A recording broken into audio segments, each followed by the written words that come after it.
Okay, we're back. Adam, when did you watch this Mega versus OTE game? Because it occurred like September 5th, something like that, September 6th. Something like that. I'm not really good with dates anymore. I watched it, so we're recording this Sunday, the 11th. I watched it half last night and then half this morning. Yeah, so I caught it like 2 hours before we started recording today.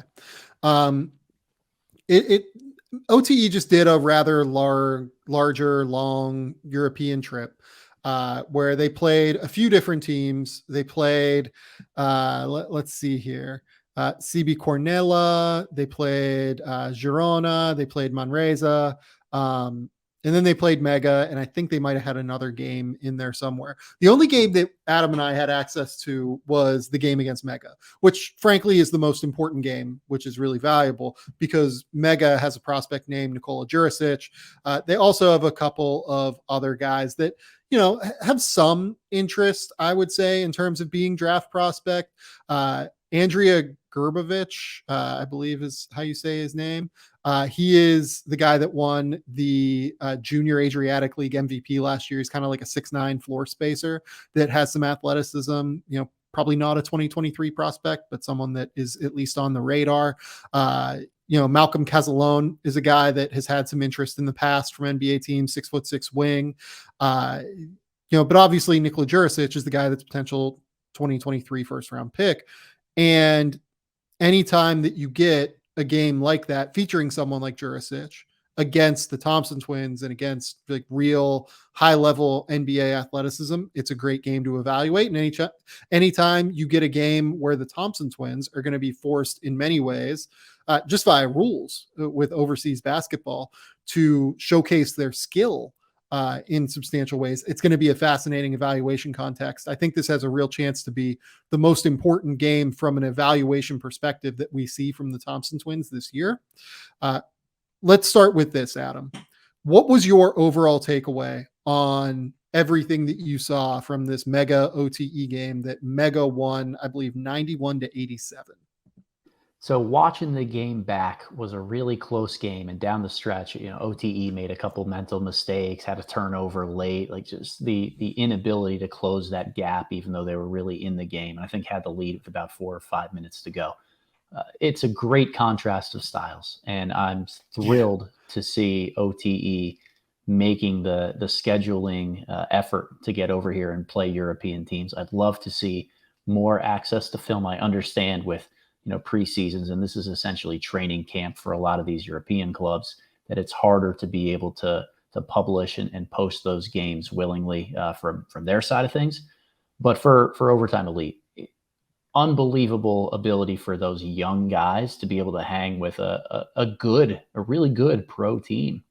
The skill and athleticism, transparency, and kind of dichotomy between those two was fascinating. I think both Thompson twins, as well as some of the other OTE guys, were able to showcase their athleticism, play a lot in the open floor, but they also made a couple mental mistakes on whether it's on the defensive end, over penetrating sometimes with turnovers. And I thought Mega did a nice job early of leaking out and beating them in transition just to get some easy points on the board and say, you're going to try to drive it down our throats and attack the rim nonstop. Yeah. We'll have some interior defense, we'll rebound, and we'll just go because you're not keeping anybody back. So it was a really, sloppy game at times. I think there are a fair amount of turnovers on both ends of the floor. But on the same token, I was actually impressed by Overtime Elite as a whole with how they spaced the floor, with how they were able to attack things. They looked like a competent pro team out there, which for me is important to take away from an event like this, so that I know how to evaluate them on their schedule for the rest of the year, which is still something all of us scouts are trying to figure out on the fly, is what is the meaning of these games from a scouting standpoint? How much can you take away from the teams that they're facing? Yeah, I couldn't agree more with Adam.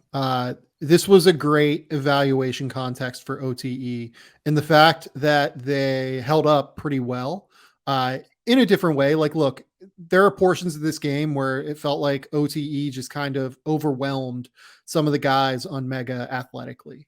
Look, Amen and Ausar Thompson are going to overwhelm any league outside of the NBA athletically. Just point blank, they would overwhelm college teams athletically easily. They are so explosive and twitchy in Amon's case, and very long, and they're just gonna absolutely cause problems for any team. Mega, like a lot of European teams, not like loaded with crazy athletes, right? Not on that level at the very least. And we saw some of it with Nikola Djurisic, who had 6 turnovers in this game. Like there were moments where he, I don't know if he struggled with the length as much as like his teammates did. Like I thought some of those turnovers were unlucky where like he got charged with it, but really like he hit his teammate in the hands and then the guy dropped it like out of his hands kind of thing. Cause he like the thing about Jurasic is like his IQ is very high and you can see that he's like kind of the gears are turning at such a high speed against that kind of athleticism. When you're faced with that athleticism, your mind is pressured, right? And you're forced into harder and quicker decisions. And it felt like he adjusted to it in a way that some of his teammates may not have. And he got a little bit unlucky and they won the game at the end of the day. That's the important thing. But I'll start with this. Who did you think, I don't want to say who was the most impressive prospect. I want to say this. Who did you think was the most impressive player in that game? Who do you think stood out the most out of those 3 players? I'm going to have to go with Amen Thompson as the guy that stood out the most to me. The stats were pretty impressive. I mean, 18, 10, and 9 from what I saw. I think Vecenie put a tweet out there with a lot of the final stats from the game. 18 points, 10 boards, 9 assists, 5 steals, 4 blocks. An absolute stat sheet stuffing performance. And look, the film that I watched, I don't know if it was the same for you, very dark, with the gray OTE jerseys and black lettering. Like I'm staring at the screen, trying to figure out exactly who is who. Sometimes the harder one was the mega jerseys because they were in bright pink with like yellow/gold lettering. So like it was kind of hard to even tell. Like I was like squinting trying to find Nikola Djurisic sometimes because the thing with mega is they have a lot of like 6'8" white dudes out there at the same time. Yep. So, there were a lot of pause, rewind, who am I actually watching here moments on the film. But it's clear when Amen gets in gear that you know who he is at all times. Just the shiftiness, the ability to separate. I know he had 18 points, 8 of 8 from the free throw line, a huge improvement and a great development for him. He left some points on the board too, just by missing a couple bunnies and layups out there. He got maybe 1 or 2 and ones that he should have converted that ended up just getting him 2 free throws.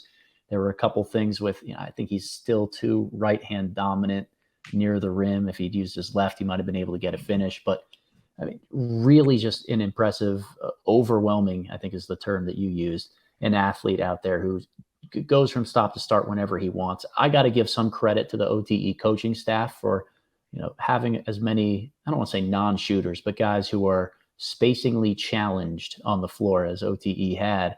They were able to clear out the paint a fair deal and give straight line drives where there wasn't help side defense waiting for those drivers there. And that's where Amen really, really thrived. I was just, the skill was there, a ton of great passes, but his athleticism is like you said, going to stand out on pretty much any floor he's on. So you brought up, like, as much as anything, the scoring and the defensive ability. I was really impressed with Amen's defense. I'm always very, very impressed with both of the Thompson twins defensively. I think they really give a ton of effort. Like they functionally get the most out of their athleticism defensively. Like they have some mechanical things to clean up, like any teenager does, everything like that, right? But they utilize their athleticism and motor combination at a really, really high intersection point. And it's really, really valuable that they're able to do that. Now, in the case of who the most impressive player was, I agree with you that it was Amen, but like you briefly brought up the passing was the most impressive part to me, as it always is with him. It always showcases itself against OTE level talent, which I think that where you see the drop off with OTE is like the mid-tier players and lower last year. It felt like Amen could kind of do whatever he wanted, especially as like a passer playmaker, like hitting dishing guys out, hitting cross corner kickouts, everything like that. For him to do what he did as a passer against Mega, which has like a relatively high level of togetherness defensively comparatively to what they've shown in the past, or to what, Amen may have seen in the past. I thought that was what was most impressive to me. His ability to read defenses, process things on the fly at a really high level, and make passing reads. It was absolutely awesome. He was terrific in so many ways. As a passer and playmaker, he was great out in transition, as he always is. And he creates so many transition opportunities because of that intersection of motor and athleticism on the defensive end. He gets steals, obviously blocks shots. Yeah, Amen Thompson was terrific. I will say I thought the second most impressive prospect was Jurasic in this game.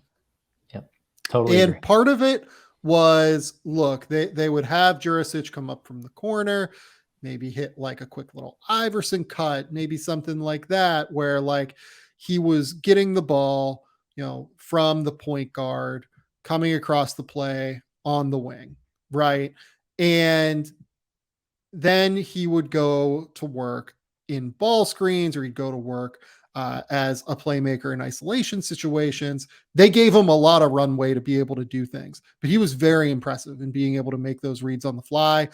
His shooting touch is absolutely terrific, I think.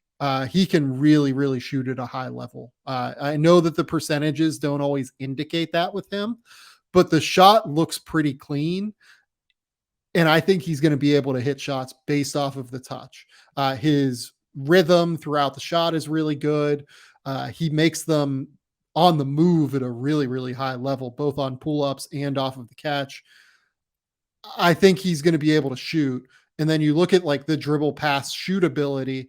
He also had 6 assists in this game. And I thought he made some really high level, quick twitch passing reads. Like he hit one out in transition where someone kind of hit him right at the basket, and he threw like a no look behind the back shovel pass almost to his big, and the big scored. Like there was just a lot of really high level, quick twitch, quick reaction plays that Nikola Djurisic brought to the table in this game.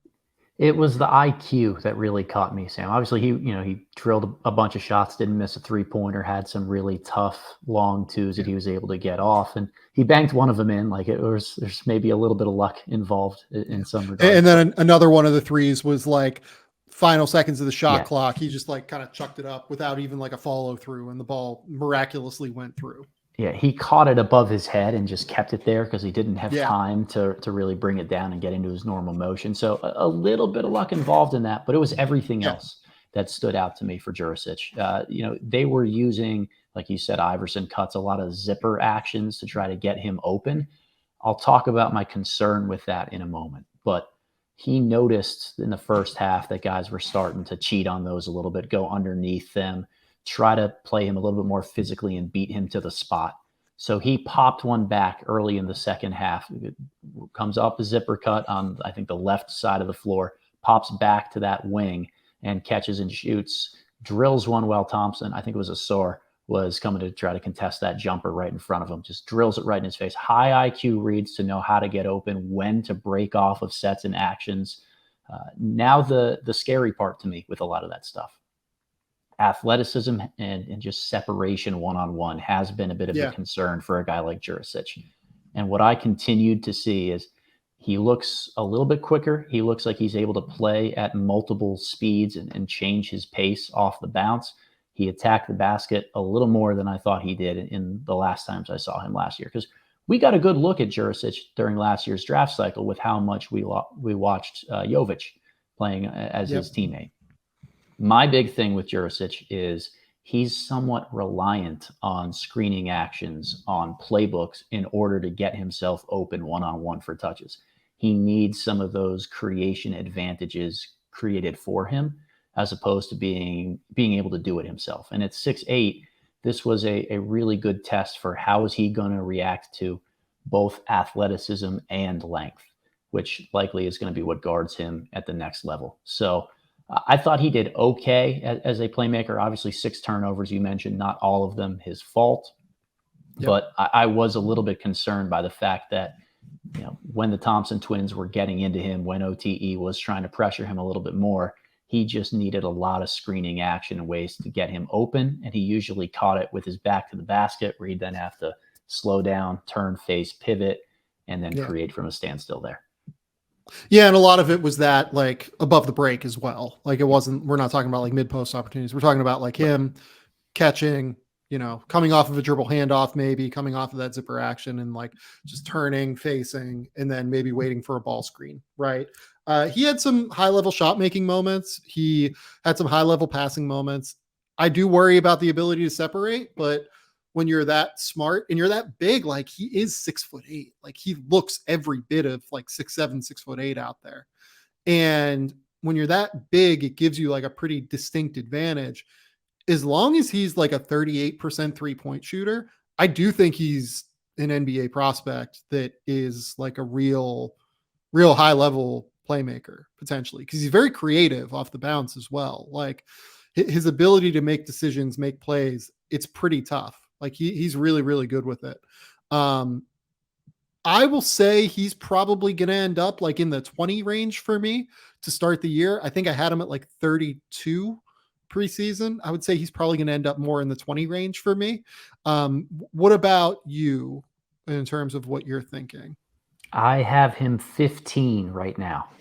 Again, big fan of the shot making. I have bought into that for a long period of time because his mechanics are so pure. He is a guy that can come off screens, and at 6'8", if you have size, playmaking feel, and you can shoot it, you're a really good offensive piece. I think that we've seen that time and time again. And I think that there's a little bit of a ledge when we get after like the 12, 13, 14 spots, just where I'm at on my board right now. So I would probably open with Jurasic right there. Okay, so let's go to Ausar Thompson, who again played well, had 18 points, 11 rebounds, 5 assists, was very, very solid in this game. Like didn't quite have the defensive like box score impact that Amen did, but I thought he played pretty well on defense, to be honest. Like you mentioned a play in here that I'll kind of bring up to you in our Google Doc that I thought was incredibly impressive from Ausar. So yeah, no, I thought Ausar played well, but this game did bring some of the concerns to the forefront with Ausar in some ways that like could cause some problems for him down the road. It revealed a lot. It definitely revealed a lot about him. Now that I'll start with the highlight and the good things, because I always want to hit those first. That play that we're talking about was a defensive play. I believe it was in the later parts of the first half. Mismatch post opportunity. Ausar is guarding the wing just above that post. So he starts to dig down, see if he can poke that ball away. Doesn't necessarily get there. And the kick out pass to his man happens just as he's maybe 5 or 6 inches above the post. He recovers on that kick out and absolutely stuffs the shot attempt right there. Just amazing ground coverage that he was able to show. It's functional athleticism, like you mentioned. When you combine that with a motor, these are guys that can be really, really high-level defenders. Now, on the defensive end, I thought Ausar had a couple moments off ball where he got really manipulated in different ways here, where some of the experience, some of the moxie of that mega group really got to him, whether it was trying to go under some ball screens and he would get pinned. He got split by Jurasic in one key action. And in those moments, he kind of stopped playing and gave up some key offensive rebounds where I would expect to see a little bit more from a motor, from a physicality standpoint, where, one opportunity he got buried beneath the rim, which gave up an easy putback opportunity. The other, he just stood there and watched as there was a putback slam for Mega as a result of the play. So there's always growth for young guys when it comes to help defensive rotations. I don't think anybody should expect a teenager who's not played pro basketball yet to be pristine with all of their rotations. But I think the lack of shooting from a guy like Ausar just means that there's a smaller margin of error, margin for error in all those other categories. That he's got to be a consistently impactful help defender. He's got to be great on ball. He has to be an efficient finisher. He's got to find ways to impact on the offensive glass. And we see glimpses of all of those things. But I am a little worried about the shot right now. And the reason that I'm a little bit worried about the shot right now is because he is not as live of an athlete as Amen is. He's as explosive as Amen is, but he's not as twitchy. And he doesn't, like, he had 5 assists in this game. His passing isn't really live dribble passing a lot of the time. It's like come to a jump stop, make a high level read, which is valuable. And he processes things quickly. Like he passes on the move really quickly, keeps it going whenever he's, getting the ball and just like, having to kick out real quick or just having to keep it along the perimeter and hit that just next read in the string. Right. So I think that I've got some concerns about scalability in the same way you do, just in terms of like, he's going to have to like really be a polished high level ball handler in a way that he's not right now. Or he's going to have to shoot. And that's the next part of this conversation that I wanted to bring up here. I know that Amen hit 8 out of 8 from the line. Ausar, I think, didn't shoot like incredibly poorly from the line. I thought he was like I think he missed 3 and he probably got to the line 8 times. These guys both got to the line a ton in this game. Like their athleticism was just on a different level than Mega, and Mega had some, we're just going to foul and make them make free throws kind of stuff going on. But the problem I have, and this is something you've written about recently, with free throw shooting translating to real shooting. And free throw shooting, I think, can show some touch.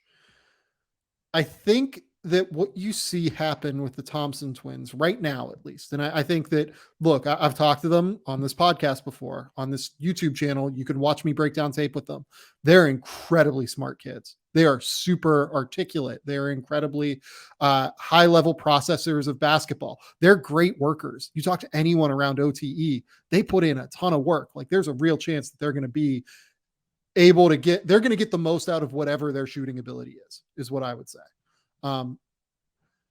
Their shooting ability right now in the run of play is basically 0, I think, because when it's in the run of play, their mechanical issues come to the forefront in terms of like, there just being more action going on. Like when Amen is at the foul line, it's calm, it's steady. He's able to just go up and he's able to put it in. When he is in the run of play, you see a lot of the rhythm stuff. You see a lot of the weight transfer stuff come up. You see a lot of like the footwork stuff come up just in terms of like getting set underneath him with a base. And it's the same with Ausar. Like I actually think Ausar is a little bit more together mechanically in terms of like getting his base under him, but he's also more robotic in terms of like the shot and the way it looks whenever he brings it up and starts the motion. So I have some real concerns with the shot is what I would say. Even though I don't think they have like incredibly poor touch, I just think that like in the run of play, a lot of things it seems like tend to break down right now for them when they go to shoot from behind the 3-point line. It's a confidence thing too, Sam. Like they, as good of passers as both of them are, they set each other up for open looks time and time again. And especially knowing the defenses are going to sag off of them, but they're not taking them. There were plenty of times in this game where Amen made a really impactful drive, kicked it out to Ausar, who's standing on the wing or in the corner.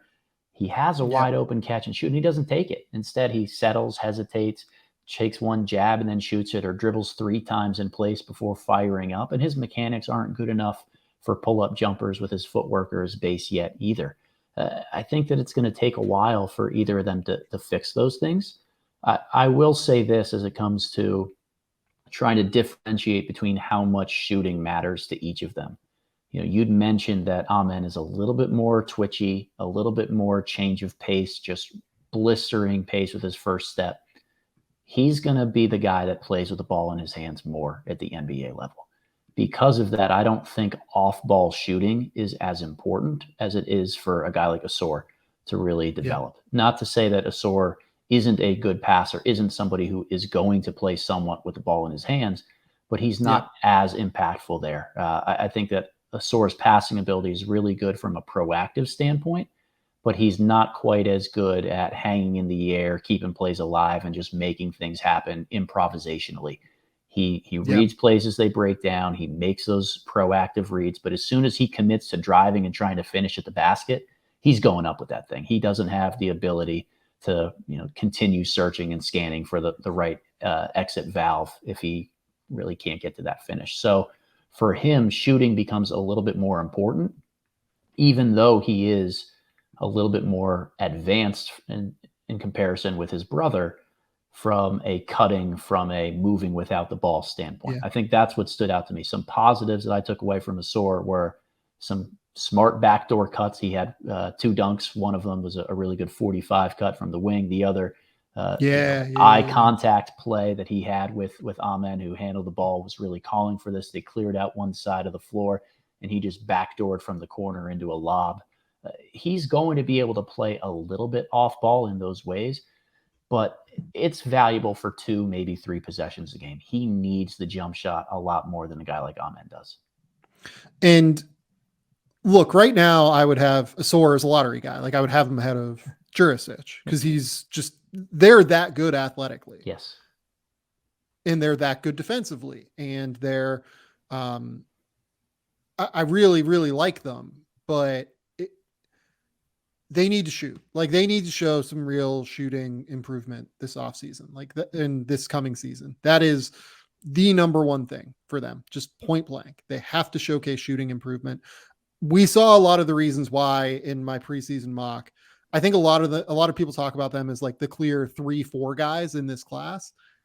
I don't like, I have them more like in that next level down until we see the shooting. Cause I think that the floor for them is a little bit lower than what gets discussed until the shooting comes. If the shooting comes, the ceiling is through the roof.